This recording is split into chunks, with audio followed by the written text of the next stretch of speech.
Good morning. आज का हमारा टॉपिक है स्क्वायर पोटेंशियल वेल या फिर हम कहें फाइनाइट पोटेंशियल वेल। अब तक लास्ट लेक्चर में हमने इनफाइनाइट पोटेंशियल वेल के बारे में पढ़ा था, जहाँ पे जो बाउंड्री पे हमारा जो पोटेंशियल डिफाइन था वो कुछ इस तरह से था कि इनसाइड द बॉक्स पोटेंशियल 0 है और बाउंड्री पे जो पोटेंशियल है वो इनफाइनाइट है।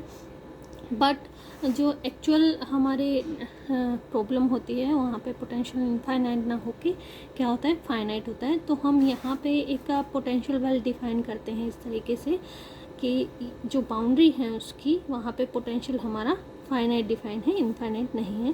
That is consider this level define v is equal to 0, यानी यहाँ पे हमारा जो पोटेंशियल है वो 0 है और ये जो डेप्थ यहाँ पे दी हुई है वो हमारी v नोट है। यानी यहाँ पे हमारे 3 रीजन बने हैं, फर्स्ट, सेकंड एंड थर्ड। जो पोटेंशियल डिफाइंड है let us consider this boundary is x is equal to 0 and x is equal to a। इस बाउंड्री पे पोटेंशियल इस तरीके से डिफाइन है, vx is equal to here vx is 0 for x is less than 0. Here vx is minus v naught for x lies between 0 and a. Again in this region vx is 0 for x is greater than a. यानी अब हमारा जो potential है square potential well के लिए या फिर कहीं फाइनाइट पोटेंशियल वेल के लिए वो इस तरीके से डिफाइन है। यहाँ पे जो हमारा पोटेंशियल था वो सिर्फ इस बाउंड्री के अंदर 0 था और आउटसाइड दी बाउंड्री, यानी अगर हम इसके लिए पोटेंशियल डिफाइन करें तो वो था v0 for x is lies between 0 and a and infinite outside। ठीक है, आउटसाइड क्या था, वो इनफाइनाइट था। लेकिन इस केस में ऐसा नहीं है, हमारा जो पोटेंशियल है वो फाइनाइट है। तो इसके लिए तीनों रीज़न के लिए डिफरेंट श्रोडिंगर वेव इक्वेशन लिखेंगे और उसका सॉल्यूशन हम निकालेंगे। तो इसके दो केस हम डिस्कस करेंगे। Case first is when e is less then v। ठीक है, लेकिन हमारा v लेवल क्या है, 0 डिफाइन है, यानी हम e कहीं यहाँ पे बात कर रहे हैं, e इज़ लाइज हेयर। तो इसका मतलब हम कह सकते हैं e इज़ लेस देन 0। यानी आज जो हम केस डिस्कस करेंगे वो करेंगे when your e is total energy is negative. Classically अगर हम देखें तो क्लासिकली ये फॉरबिडन रीजन है, आपकी जो वेव है इस रीजन में नहीं आएगी क्योंकि जो e है वो आपकी लेस देन v है। तो उस केस में आपकी जो वेव है वो इस रीजन में नहीं आएगी। बट क्वांटम मैकेनिकली हम इसमें देखेंगे कि क्या रहता है, वो इसको पेनिट्रेट करती है कि नहीं करती है। तो आइए तीनों रीजन के लिए हम श्रोडिंगर वेव इक्वेशन लिख लेते हैं। फॉर रीजन फर्स्ट, ठीक है, हम इस रीजन की बात कर रहे हैं। इस रीजन में हमारा जो पोटेंशियल है वो हमारा है 0। इस रीजन में भी पोटेंशियल हमारा 0 है और यहाँ पे पोटेंशियल जो है हमारा वो माइनस v नोट है, यानी ये डेप्थ है हमारी। तो लेट अस कंसिडर यहाँ पे वेव फंक्शन psi1 है, ये psi2 हो गया और यहाँ पे psi3 हो गया। तो फर्स्ट रीजन के लिए श्रोडिंगर वेव इक्वेशन क्या होगी, d2 psi1 over dx square plus 2m over h cut square e minus v psi1 is equal to 0 and for first region here v is 0 जैसा कि हमने यहाँ पे डिफाइन किया है। तो v को 0 पुट करेंगे तो श्रोडिंगर वेव इक्वेशन आ जाएगी psi1 over x square plus 2m over h cut square e psi1 is equal to 0। हमने v को क्या रख दिया, यहाँ पे v को हमने 0 पुट कर दिया for region first. This is our equation first, ये हमारी आ गई equation first for region first. Similar manner में हम कर लेते हैं पहले फॉर रीजन थर्ड। अगर रीजन थर्ड की अगर आप बात करें तो थर्ड में भी सिमिलर कंडीशन है, जो v है वो हमारा 0 है। थर्ड में भी v 0 होगा, बस यहाँ पे क्या होगा, psi3 होगा। तो थर्ड रीजन के लिए जो हमारी श्रोडिंगर वेव इक्वेशन बनेगी वो क्या होगी, वो इस तरीके से होगी 2m over h cut square e psi3 is equal to 0. This is our equation second for reason third, दोनों सिमिलर हैं। अब हमने जो के डिफाइन हम यहाँ पे करते हैं सॉल्यूशन के लिए, वो हमेशा पॉजिटिव डिफाइन करते हैं, यानी let us consider here k1 square is equal to -2m e over h cut square. यहाँ पे नेगेटिव हमने क्यों लिया है, because e is already negative, और अगर हम यहाँ पे नेगेटिव लेंगे तो ओवरऑल क्या हो जाएगी, पॉजिटिव टर्म हो जाएगी। k1 स्क्वायर या k स्क्वायर जब भी आप यहाँ पे डिफाइन करें उसको ऑलवेज पॉजिटिव आपने डिफाइन करना होता है। इस केस में ई हमारा ऑलरेडी नेगेटिव है, इसलिए हमने इसको नेगेटिव साइन बाहर लिया है, तो ये ओवरऑल टर्म क्या होगी, पॉजिटिव होगी। तो k1 स्क्वायर हमने इस तरीके से डिफाइन कर दिया। अब ये k1 स्क्वायर दोनों में सेम है, 2me over h cut square, यहाँ पे भी यही टर्म है। तो दोनों केस में जो सॉल्यूशन आएगा वो हम निकाल लेते हैं। फॉर रीज़न फर्स्ट, जो हमारी फॉर रीज़न फर्स्ट जो वेव इक्वेशन है, श्रोडिंगर वेव इक्वेशन, वो रिड्यूस हो जाएगी d2 psi over dx square minus k1 square psi 1 equal to 0। And for third region वो हो जाएगी d2 psi 3 over dx square minus k1 square psi 3 is equal to 0। दोनों ही same term है तो k1 square ही हम लिखेंगे। इस equation का जो सॉल्यूशन होता है वो अगर हम लिखें, solution for this equation is psi 1 is equal to कैसा आएगा, a e raise to power k1x plus b e raise to power minus k1x। Okay, a और b कोई कांस्टेंट हमने मान लिए। अगर हम इसके लिए लिखें साई 3 के लिए, तो जो सॉल्यूशन होगा वो कुछ इस तरीके से होगा, psi 3 is equal to some e raise to power k1x plus f e raise to power minus k1x। अब ये जो रीज़न हमारा फर्स्ट डिफाइन है वो डिफाइन है for x less than 0, and ये जो रीज़न डिफाइन है वो डिफाइन है for x greater than a।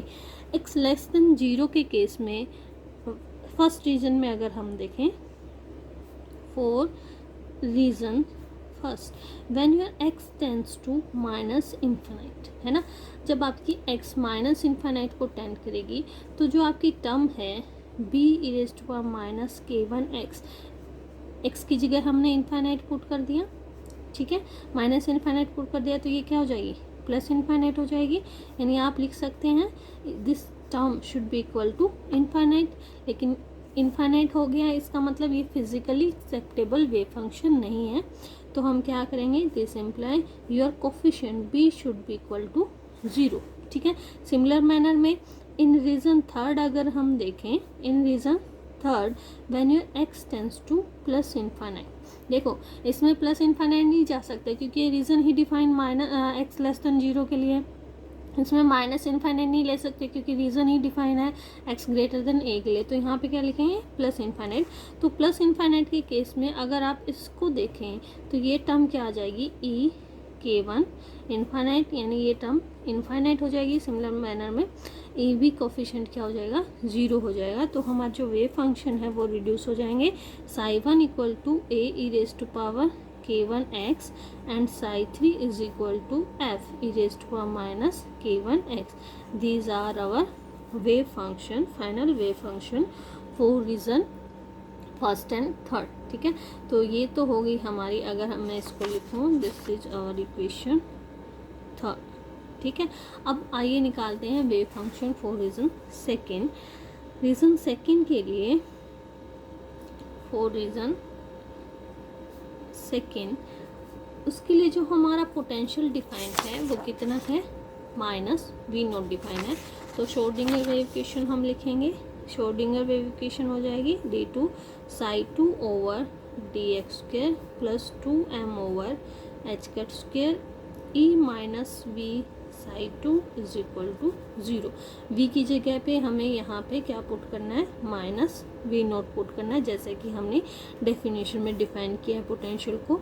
तो इक्वेशन रिड्यूस हो जाएगी psi 2 dx square plus 2m over h cut square e minus minus plus v naught psi 2 is equal to 0। अब यहाँ पे हम k2 स्क्वायर को कैसे डिफाइन करेंगे, 2m over h cut square e plus v naught, यानी इस पूरी टर्म को हम क्या कह देंगे कि ये हमारा k2 स्क्वायर। तो इक्वेशन रिड्यूस हमारी होगी है। Now this equation become d2 psi 2 dx square plus k2 square psi 2 is equal to 0। और इस इक्वेशन का सॉल्यूशन कैसा होता है? The solution for this equation is psi 2 is equal to some constant e raised to power iota k2x plus d e raised to power minus iota k2x। ये किसको represent कर रही है? This representing the forward wave. और ये term किसको represent कर रही है? बैकवर्ड वेव को। ठीक है, फॉरवर्ड और बैकवर्ड हम कौन सी वेव कह रहे हैं? जैसे कि ये हमारा पोटेंशियल वेल था, तो इस डायरेक्शन में जो जाएगी वो हमारी होगी फॉरवर्ड वेव, और जो इस डायरेक्शन में जाएगी वो हमारी होगी बैकवर्ड वेव। ठीक है, तो फर्स्ट टर्म हमारी जो रिप्रेजेंट करिए वो फॉरवर्ड को करिए, और सेकंड टर्म बैकवर्ड को, यानी आफ्टर रिफ्लेक्शन, इस बाउंड्री से रिफ्लेक्ट होने के बाद जो वेव इस डायरेक्शन में जाएगी वो हमारी होगी बैकवर्ड वेव। और ये बाउंड्री हमारी इस तरीके से डिफाइंड है। ठीक है, तो psi 2 जो वेव फंक्शन है वो इस तरीके से भी लिखा जा सकता है। अनदर फॉर्म जो psi 2 की हो सकती है वो हो सकती है c sin k2x plus d cosine k2x। ठीक है, ऐसे भी लिख सकते हैं और उस तरीके से भी लिख सकते हैं। दोनों ही करेक्ट हैं, कोई इसमें वो नहीं है कि एक आपकी कोई मिस्टेक हो जाएगी। This is our equation number 4। psi 1 हमने डिफाइन किया था a is to power k1 x से, और psi 3 हमने डिफाइन किया था f is to power minus k1 x से। नाउ हमने पढ़ा था कि जो फिजिकली एक्सेप्टेबल वेव फंक्शन होते हैं वो कंटिन्यूस होते हैं। तो बाउंड्री कंडीशन अगर हम यहाँ पे लगाएं, बाउंड्री कंडीशन, देखिए ये हमारा फर्स्ट रीज़न है, ये हमारा सेकंड है, और ये थर्ड रीज़न है। तो at x equal to 0 your psi 1 should be equal to psi 2 for x equal to 0। ठीक है, and first derivative with respect to x of psi 1 should be equal to first derivative of psi 2 with respect to x for x equal to 0। ठीक है, दोनों condition अगर हम लगाएं, first condition a psi 1 क्या हमारा a e raised to power k1 x, तो मैंने यहाँ पे k1 डॉट 0x की जगह 0 पुट कर दिया, should be equal to for this condition, ये इसके लिए मैं लिख रही हूँ psi 2 में अगर ये कंडीशन रखें तो साइन 0 0 हो जाएगा और cos 0 1 होता है, तो यहाँ पे आ जाएगा d, यानी यहाँ से हमारे पास आगे condition a should be equal to d।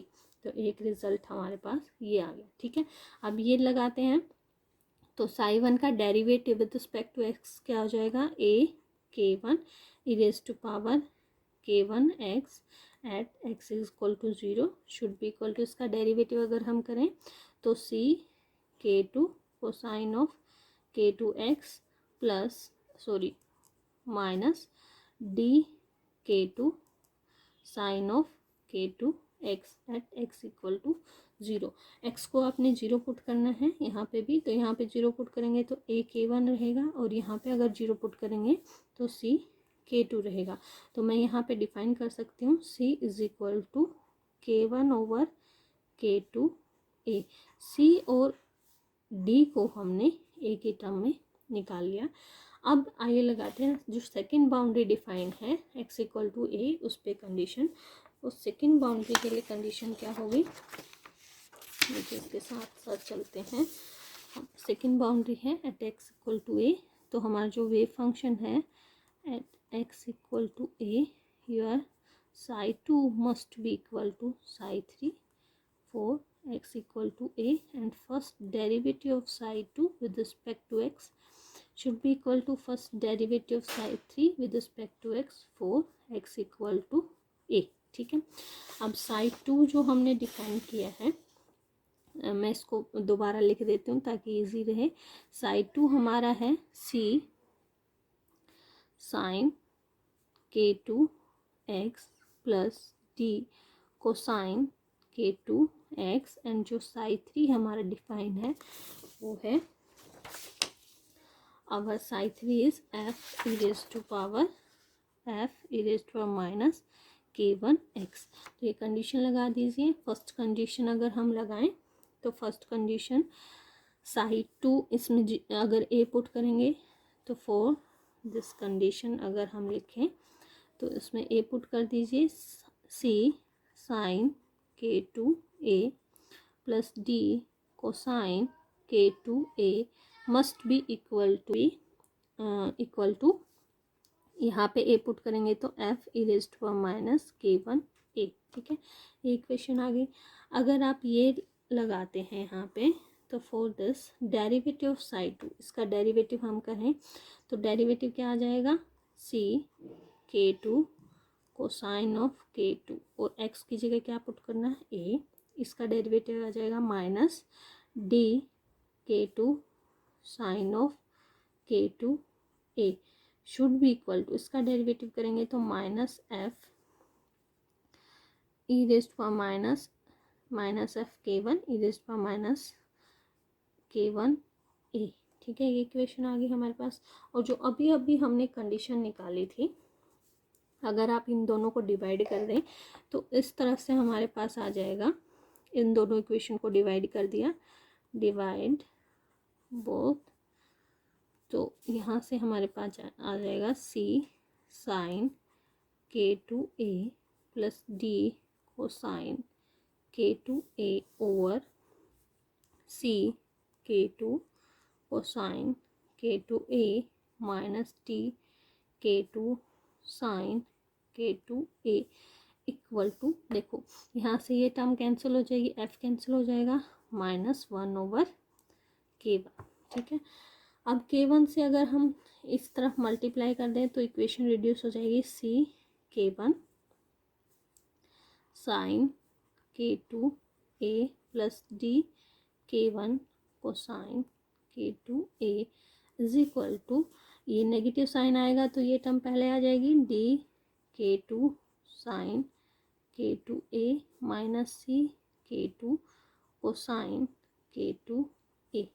ठीक है, अब आपने जो d और c है जो हमने पीछे निकाली है वैल्यू, d की वैल्यू a के इक्वल है और c की value k1 over k2 a के इक्वल है, वो वैल्यू हम पुट कर देते हैं यहाँ पे। d जो है वो इक्वल टू a है और c जो है k1 ओवर k2 a के इक्वल है, यही हमने निकाला था। ये वैल्यू इस इक्वेशन में पुट कर देते हैं। तो यहाँ पे अगर आप पुट करें c की जगह पे k1 ओवर k2 तो ये आ जाएगा हमारे पास k1 square over k2a sine k2a plus k1 a, d की जगह हमने ए पुट कर दिया, कोस k2a इक्वल टू d की जगह अगेन ए पुट कर दिया, साइन k2a माइनस c की जगह पुट कर देंगे तो k2 से k2 जो है कैंसिल आउट हो जाएगा और क्या बच जाएगा k1 a cosine of k2a। ठीक है, इस k2 से आप थ्रू आउट मल्टीप्लाई कर दीजिए तो इक्वेशन आ जाएगी k1 स्क्वायर a सब में कैंसिल हो रहा है तो a को यहीं पे कैंसिल कर देते हैं, a नहीं लिखते हैं, तो इक्वेशन हमारी रिड्यूस हो जाएगी k1 square sine k2a plus k1 k2 cosine k2a equal to, यहाँ पे हो जाएगा k2 square sine k2a minus k1 k2 cosine k2a। Sine की टर्म को एक तरफ ले जाइए और कोसाइन की टर्म को एक तरफ ले जाइए। तो अगर आप इस टर्म को इस तरफ ले आएंगे और इस टर्म को इस तरफ ले आएंगे तो हमारे पास आ जाएगा k1 k2 कोसाइन k2a, इधर आके प्लस हो जाएगी k1 k2 cosine K2A equal to, ये टर्म आ जाएगी K2 square sine K2A minus K1 square sine K2A। ठीक है, इसको मैं लिख सकती हूँ 2 time of K1 K2 cosine K2A is equal to K2 square minus K1 square sine K2A। ठीक है, अब यहाँ पे इस टर्म को इस तरफ ले जाइए और इस टर्म को इस तरफ ले आइए, तो जो रिजल्ट है हमारे पास आ जाएगा this sine K2A divided by cosine K2A is equal to 2K1 K2 over K2 square minus K1 square, या फिर मैं इसको लिख सकती हूँ tangent of K2A is equal to 2K1 K2 over K2 square minus K1 square. This is our final result, जहाँ पे जो K1 और K2 हमने डिफाइन किए हैं वो किस तरीके से हैं। K1 square is minus 2me over h cut square and K2 square is 2m e plus v not over h cut square. इस तरीके से डिफाइन कर रहे हैं। तो इस इक्वेशन का सॉल्यूशन आप न्यूमेरिकल मेथड से भी कर सकते हैं और ग्राफिकल मेथड से भी कर सकते हैं।